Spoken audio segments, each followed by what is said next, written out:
Assalamu alaikum warahmatullahi wabarakatuhu. Leo tuko katika nyasia ambazo Bwana Mtume Muhammad sallallahu alaihi wasallam alihusiwa na Mwenyezi Mungu jalla jalaluhu, na yeye akaamua tuhusie sisi.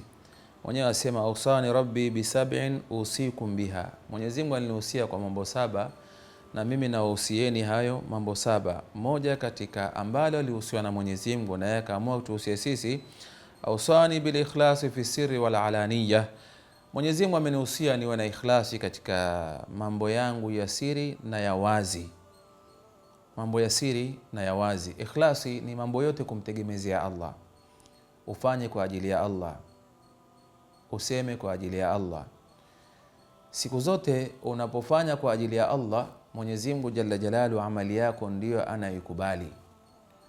Ukifanya kwa ajili ya mambo mengine au watu wengine, amali zako hazikubaliki. Mwenyewe amesema Allah jalla jalalu, la in ashrakta la yahbatanna amaluka. Utakapomshirikisha Allah, Mwenyezi Mungu atazipomosha amali zako.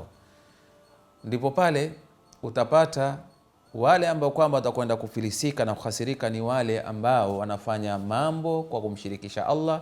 Na hadithi nyingine Mwenyezi Mungu atuambia, Mtume atuambia siku ya Kiyama Mwenyezi Mungu atawaambia wale wenye kumshirikisha, nendeni kwa yule ambaye kwamba mliomshirikisha pamoja na Allah, awape malipo ya amali yenu ambazo kwamba mlizozifanya.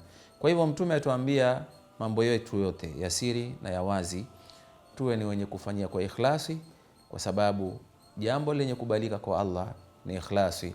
Wama umiru illa liya'budullaha mukhlisina lahuddin. Kwa hivyo ni wasia, tukifanya jambo tufanye kwa ajili ya Allah kwa ikhlasi, ili jambo letu liweze kukubalika. Asadallahu qatakum wa ila liqa. Shukran jazila, wassalamu alaikum wal afwa minkum.